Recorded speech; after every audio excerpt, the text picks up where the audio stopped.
Hey, it's me, Riker. Today we're going to have a look at the brand new Awakened hero that has been added to the Lightbearer faction, Thane the Veiled Wind. Now this hero wears agility-based gear and is part of the Ranger faction, and his primary role is to provide damage for your allies, buffs for your team, and debuffs for the enemy team as well. So let's have a look at Thane's toolkit. His ultimate skill, Wind's Edge. Thane uses his blade to eviscerate his target, stunning them temporarily and slashing them 4 times, with each slash dealing 350% of his attack rating as damage. If the target dies or cannot be targeted by Thane's slashes, the following slashes deal damage to all enemies. Wind's Edge targets enemy heroes first, so if there are many summons or totems on the battlefield, he'll focus all of his damage on the enemy heroes. The next upgrade, if the enemy's target's remaining shield value is lower than 2000% of Thane's attack rating, after they suffer from Wind's Edge slashes, the target shield is removed.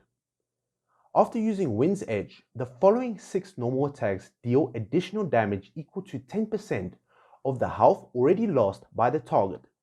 Additionally, damage cannot exceed of Thane's attack rating. So his next ability, Maelstrom. When passively used, Thane's normal attacks deal 120% of his attack rating as additional wind damage to the target. When actively used, Thane swings his sword 3 times, dealing 240% attack rating damage per time. Following the attack, Wind sweeps the area in front of him, dealing 200% attack rating damage 3 times to the enemies within range. The next upgrade, additional wind damage of normal attacks is increased to 160% of Thane's attack rating. After suffering from Maelstrom, enemies suffer from wind shear for 10 seconds. If an enemy's health is greater than 70%, they shall be unable to recover health.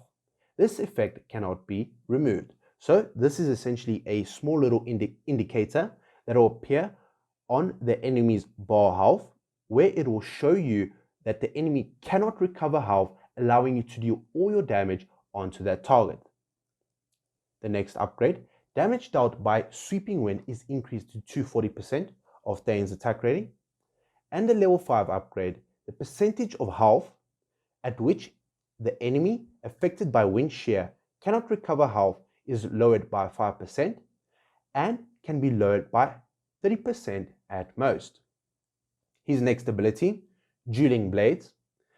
Thane locks onto a target, swinging his sword dealing 260% attack rating damage to nearby targets, and manifests a wind vortex. So this allows him to essentially teleport to the enemy target with the lowest amount of health. Excluding the locked on target, other enemies are knocked outside of the wind vortex. This is essentially a ring that Thane makes on the ground, where any enemy trying to enter will be knocked back. When within the wind vortex, Thane's haste is increased by 30 points and the enemy cannot dodge his attacks. The wind vortex exists for 12 seconds, or until Thane leaves the area. Thane will not use this skill again while a wind vortex still exists. After using Wind's Edge or Winds of Fury, the cooldown time for Dueling Blades shall be reset. Whenever a wind vortex is formed or disappears, the majority of debuff effects affecting allies are removed.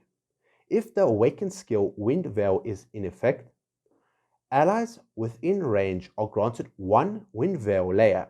The quantity of Wind Veil layers cannot exceed 8.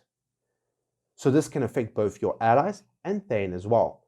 Damage received from enemy outside Wind Vortex is reduced by 60%, and Thane is immune to their control effects. So this is a great way to buff up Thane, as he's extremely powerful when focusing down one enemy hero. So his next ability, Winds of Fury. At the start of battle, Thane instantly moves in the front of the enemy with the lowest health, dealing 300% attack rating damage to them, knocking them into the air. Thane receives a shield equal to 260% of his attack rating, which exists for 8 seconds. If an enemy dies within 5 seconds after receiving damage from Thane, he'll use Winds of Fury again. After using Winds of Fury, Thane's energy recovery rate is increased by 60% for 15 seconds. This effect cannot be stacked. If the skill Wind Veil is active, Thane will receive 2 Wind Veil layers. Wind Veil effect cannot exceed 8 layers. So this Wind Veil effect is a small little icon that appears on top of each character, both Thane and all of his allies. So his Wind Veil passive at the start of battle. Thane receives 4 layers of Wind Veil, and other allied heroes receive 2 layers. Each Wind Veiled layer increases their attack rating by 4%, so this can be increased 8 times, so this is an additional 32% increased attack rating. And the crit damage amplification by 3 points. Once again, this is multiplied by 8.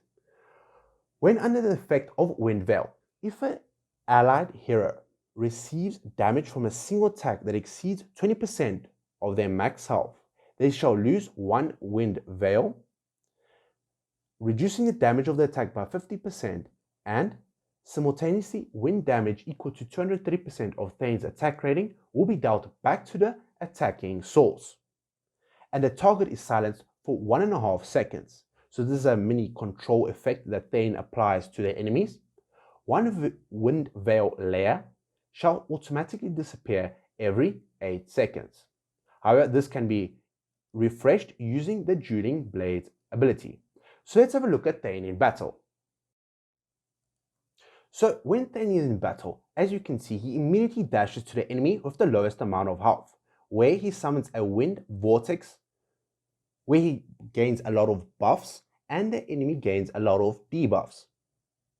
Now he slashes at the target. That is his normal attack that he uses against the enemy. And from time to time, as you can see there, he uses his 3 jump attack, or his Maelstrom ability. So let's have a look at his ultimate skill. So there we go, he slashes at multiple targets 4 times. Alright, so let's have a look at him in battle. So as we can see here, I've set up this formation. Rosaline will follow Thane.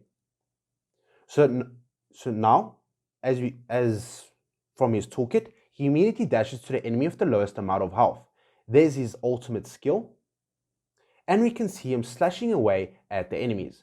Now we can also see the wind veils above their allies' heads, which show the amount of layers that the allies have. This allows him to reduce the amount of incoming damage, and also signifies the buffs that Thane receives. So this is a slightly higher deficit of 253. So one team that Thane will work extremely well in is control-based teams, where his allies will essentially group up their enemies or stun them or control them, and a Thane can essentially go to work and provide a damage reduction and essentially buff up his damage by stacking up the wind veils, by getting the attack rating increase and crit damage amplification. Now, as the enemies are really close, this can essentially allow him to attack multiple enemies with his attacks. There we go, an easy victory. So let's have a look at the statistics. Now, as you can see, he did the most amount of damage. He also managed to take a lot of the damage, essentially reducing the amount of damage that his allies takes. So I see him as an extremely powerful hero. However, he requires a significant amount of investment in order to essentially allow him to work in the long term. So the minimum investment that I would think that he would work extremely well in would be essentially to get his 30 engravings.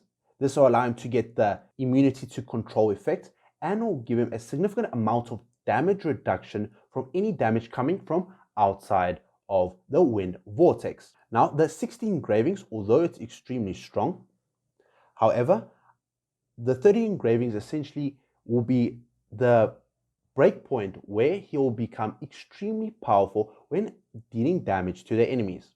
Also, his 30 signature item and 9 furniture will play a significant role. And if you plan on building, I highly recommend getting all 3 of those on this character above.